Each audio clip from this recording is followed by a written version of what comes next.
Hello and good afternoon, or should I say good morning. Welcome to New Forest Morphs. It's Tuesday morning. We've had a lovely cleaning day today, not too many problems. We've had 4 sheds, 3 of them were pretty good. One of them was imperfect, so Jared has set up a bath. He's had to rush in and take care of something at the moment, so it's just me filming on my own, and thank you for joining us. Thank you for our new subscribers jumping onto the channel. So what we tend to do is we do a little behaviour analysis in the morning is the start of the day, and then we'll move on to maybe a topic which we're talking about in vivs and rubs, and some ideas on how to do the transition on that, how to be able to transfer your animals from a rub system to a viv system, and doing it gently. And I wanted to give a shout out to a couple of people.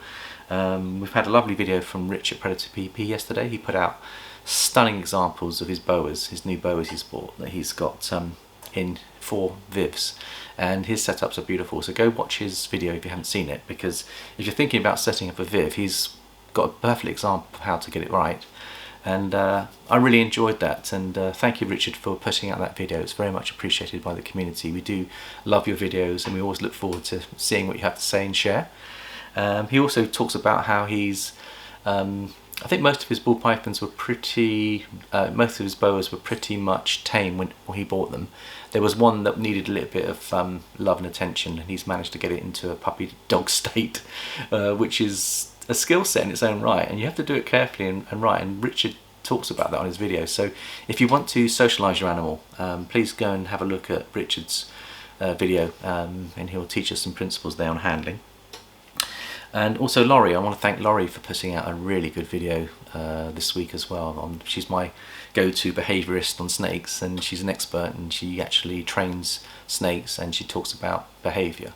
And I'd encourage us to, if you want to learn about the behaviour of our snakes and get a deeper understanding and meaning of what's going on, please go and give her some love and go and watch some of her videos. I'm having a 2 or 3 video per day watching her videos, and I'm learning so much about what's going on in terms of our snakes' psychological and social behaviour, which can be overlooked when we're focused on breeding, and I think it's really important to get the balance right. Be interesting to get everyone else's views on that, but she comes up with some really good ideas. She's done her own self-studies, and she's looking for, I think she was saying that she has a slot on her. I like her slot. One of her slots on her videos is that she asks her viewers to send a picture or send a video of snakes in the home, and I like that because you're seeing different techniques from different breeders and keepers of how they allow their snakes to roam and how they allow their snakes to be enriched. And I think it's really very positive, and I like it very much. And she's always looking for new footage, so maybe my daily blog, because I'm doing an experiment every day and I'm also trying to interpret and study behaviour.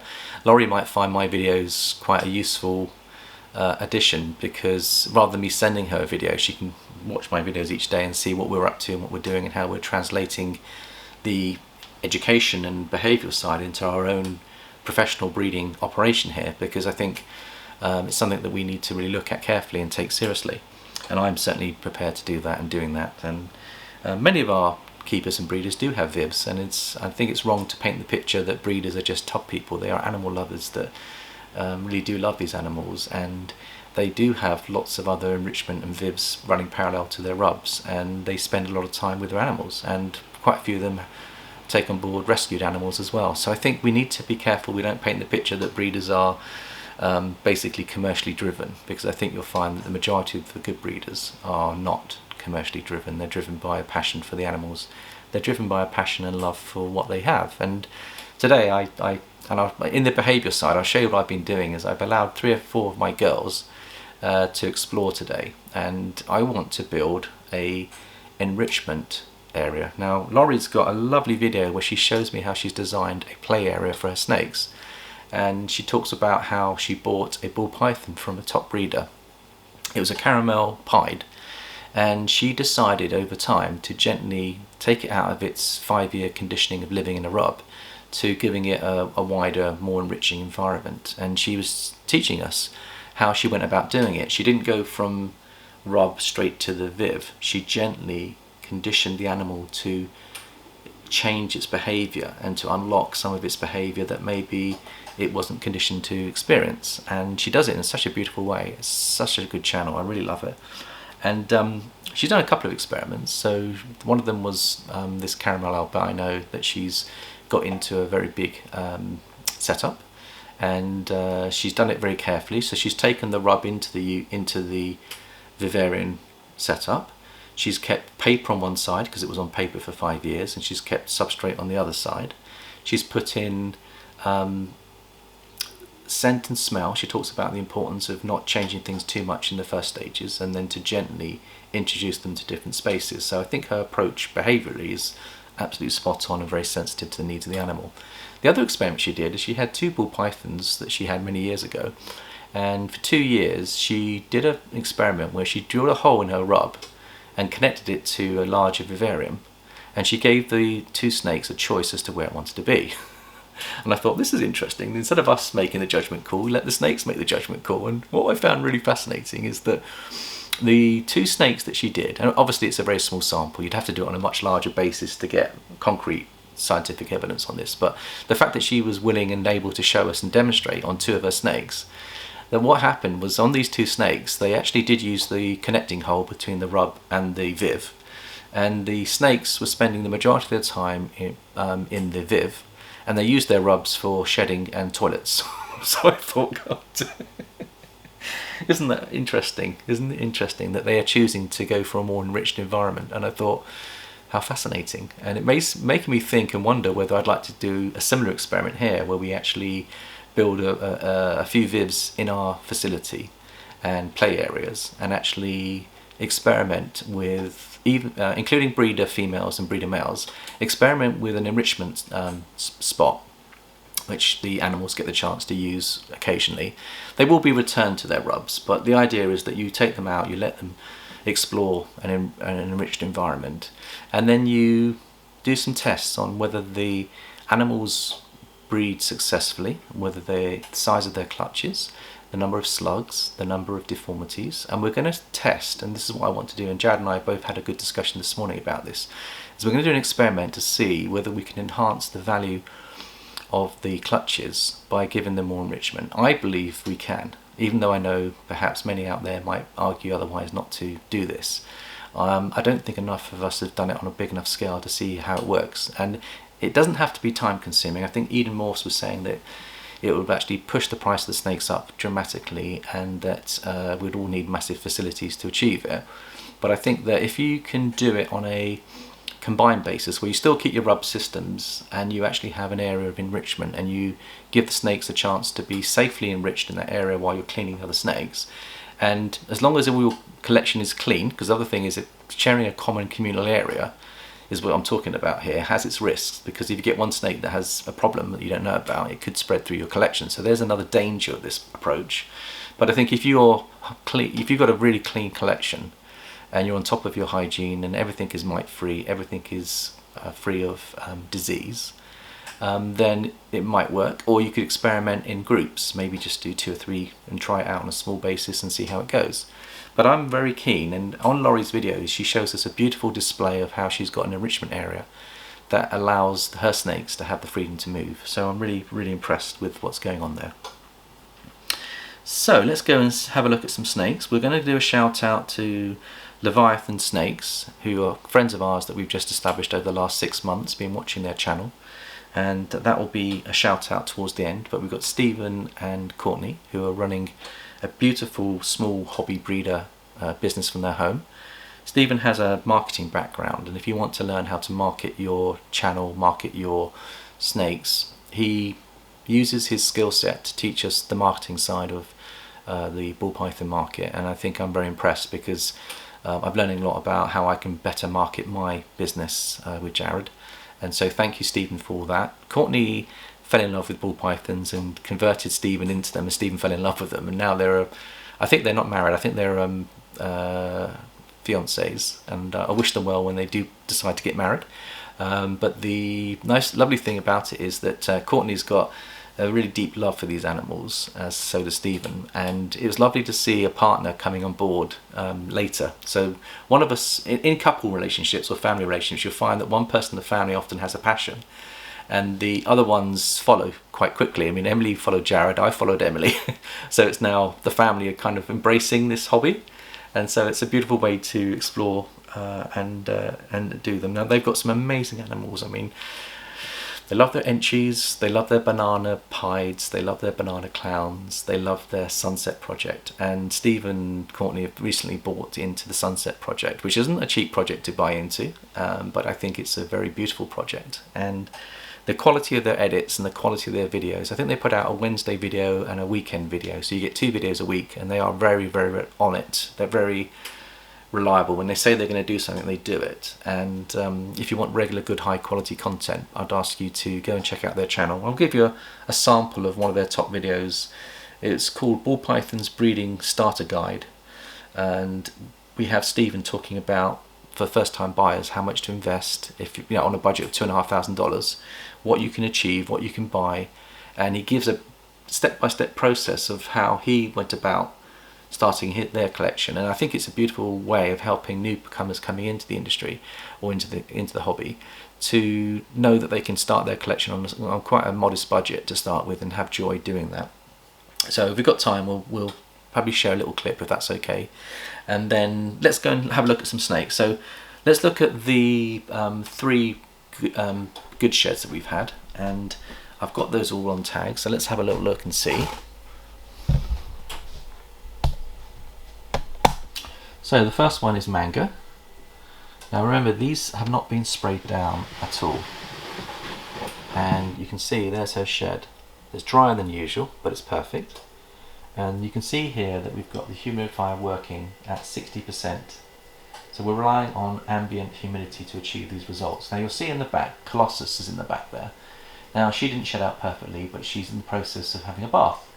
So we've only had 1 out of 7 snakes that has not shed correctly, and that's a very large animal that requires a high humidity level. And Jad and I are discussing what we can do to help her out. But most of the shed came off, but she did have a little bit of stuck shed, and so we've now run a 86% Fahrenheit bath for her, and you can see she's quite enjoying it, and she's in there. So let's have a look at Mango and see how she looks, and we'll I think we give them about 20 minutes to bath, bathe, make sure that the skin is soaked off, and then we'll gently help them remove that shed. So this is Mango. She's one of our breeder females, and there she is, out of shed, and look how beautiful she is. She's a stunning animal. She's locked 2 or 3 times with a male, and she's building follicles, and we won't disturb her, but we'll just allow her to enjoy her space. So there's one of our snakes that shed out. The other one that shed out today were 2 babies, and we've got 4 babies that have disabilities at the top here, and we haven't sprayed them down for over a week now, but we've got a pretty much, not quite perfect, but almost perfect shed in here. And you'll see, let's have a little look and see what we've got. So it's almost perfect, and it's a little cinnamon pied. And as you can see from the cinnamon pied, it's a broken shed, but it's not on the body, so we're pretty pleased with that. Could be slightly better, but on the whole, considering there's been no spraying down, they are shedding pretty good. And over here we have another baby that has shed out, and this one is Haribo. Now he's our banana spider 100% het clown, and there you go, there he is, and you can see perfect shed at the back there. So the hatchlings are shedding nicely, and that's really good news.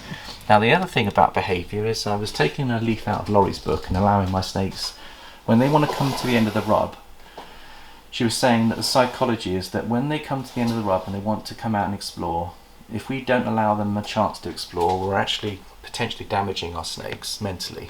And I like that philosophy that she has there, because I actually opened up. Now she's had 10 minutes while I was cleaning under supervision. She was jumping on her rub, she started climbing up here, and she had natural exploration without me interceding and even touching her. And then once she'd had her exploration, she came back into her rub, and now she's enjoying her hide. She's had her exercise, she's had her chance of freedom, and she's in a really good place. Now she's our ultra male girl, and you can probably see at the very bottom there, I won't disturb her because I want a minimal disturbance, but you'll see there's a beautiful ultra male female in there. And that 5-10 minutes of exercise could be the difference between her dropping her stress levels and being a little bit worked up that she can't explore. And now she knows that she's coming out and she can see that her environment's a safe environment and she hasn't got to worry. Now the other one that wants to explore, and you've seen this before, is Isa, who's our desert ghost girl, who's entering the breeding rotation. Now she's gone back into a hide, she's had her exploration, there she is. Can you see that she's had her exploration? If I do the same again, allow her 5-10 minutes to explore. She went back into her own hide by herself, I didn't even have to return her, but she knows she's in a safe, secure environment. It's just reinforcing that bond. And the third one, which again you've seen before, but she's regularly wanting to come out, is let me have a look. There was the third one. Which one was it? Oh yeah, it was this girl here, Lala. There she is. So there she is. Now she often wants to explore, but she's had her exploration, and again she's chilled and she's happy. She's gone back. Now the other animal that I wanted to show you was Panda, our bamboo girl. Now there she is now. She might want to come and explore now. There she is. Now when I was cleaning her today, she came out and she wanted to explore, and I allowed her 5 or 10 minutes while I was cleaning her. She'd spill her water bowl and she spilt it again, you can see, so she wants extra humidity. She doesn't want to explore now, but she did explore earlier, so she's content that she's in a free space and she's had her exercise and she's glowing and she's happy and she knows I love her, and she's just had a few minutes with me, so it's not taking a lot of my time, but it's just allowing them to have a little bit of free roam. And I think psychologically it's helping our snakes, and it's helping me too, because I'm feeling a lot more comfortable about them being in rubs if I allow them the freedom to come out from time to time. It makes me feel better as a keeper and breeder. So there we go, just wanted to give you the behavioural side, and now what I'm going to do is just maybe come back to the shout out. Now I was talking about Stephen and I was talking about Courtney's channel, and I'm going to just show you some of the videos that they've got, and we'll have a look. Maybe we'll have a look at Stephen's video on the breeding starter guide, and say they've got 3.1 thousand views on their top video and they've only got 800 subscribers. So when I look at that ratio, what that tells me is the content is quality. A lot of people are following and haven't jumped on the channel, but they are probably going to jump on over the longer term, and he's getting something right with the marketing of his YouTube channel. Well, both of them are, because they're presenting high quality edits, and I think long term it will pay off. So let's have a look and see what they have to say.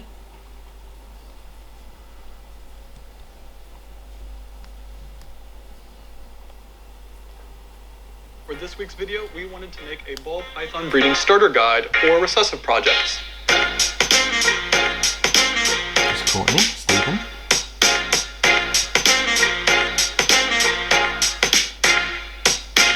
Whenever you're starting a new project or getting into breeding ball pythons, one of the best pieces of advice that we've ever gotten was to stay focused and have a goal, have a specific plan in mind on how you're going to get there. This video will have 3 main parts, and that's going to be the initial snakes that we'd want to buy, the equipment, and any other expenses that we'd really have to focus on within the first year, and then finally the hatchlings. And all of them kind of focus on that first year of initial investment, and there's a specific reason why that you'll see in a second. All of the prices are going to be listed, and we're going to have that throughout the video. When it comes to any equipment or specific snakes from Morph Market, we're going to try to include all of the links below, but we're not affiliated with any of them, so this is just simply trying to give you additional information and help make this video as high of quality as possible. The 2 main genes that we're going to be focusing on are Axanthic, because we love Axanthics, and Clown, because clowns are just gorgeous and like the king of combos. The very first snake that we want to buy for this project is this adult female Axanthic. And the reason why we picked her is because she's not quite ready to breed, but she would be, as given that she eats a couple more meals in like the very near future. So this way you're not having to buy an Axanthic female hatchling and then waiting 2 to 3 years before you can even start the project. This essentially allows you to start breeding within the next 6 months, or at least start pairing within the next 6 months. She is going to cost us $500 if we pay asking price. In this situation, we're just going to assume that we pay asking price for all of them, even though a lot of times you can negotiate. So $500 for her. Right, well there we go. So there's their channel. Please go and follow them. I'll put the links on this video here. Thank you so much for your love and support. Remember, tonight I'm meeting with Adam on Proper Royals, and 1 o'clock in the morning I shall be getting up, and we're going to have an hour and a half together just discussing some of the things that we would like to discuss, and they're going to be going from keeper to breeder to business and how we're growing our businesses. And Adam and I are going to share a lot of common ground. We're both coming into it very similar, with very similar business backgrounds as well, which we're using to help our new business grow. So I think it could be quite beneficial if you're thinking about maybe expanding your collection and want to get into the business side. Then that video might be very helpful to you. And then we're also going to be talking about mental health issues, both for our snakes and ourselves, and how they can help us as well. So that's going to be a very exciting, fun evening together. I know Adam's a lot of fun. He's going to be injecting a lot of humour, and we're going to probably have a good laugh. I'm hoping we will.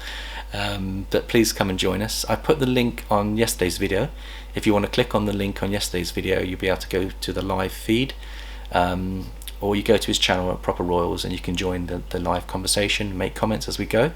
But we'll welcome your love and support. So thank you so much for watching today, and I wish you all a wonderful day, and we shall hopefully catch up tomorrow. Take care for now. Bye bye for now.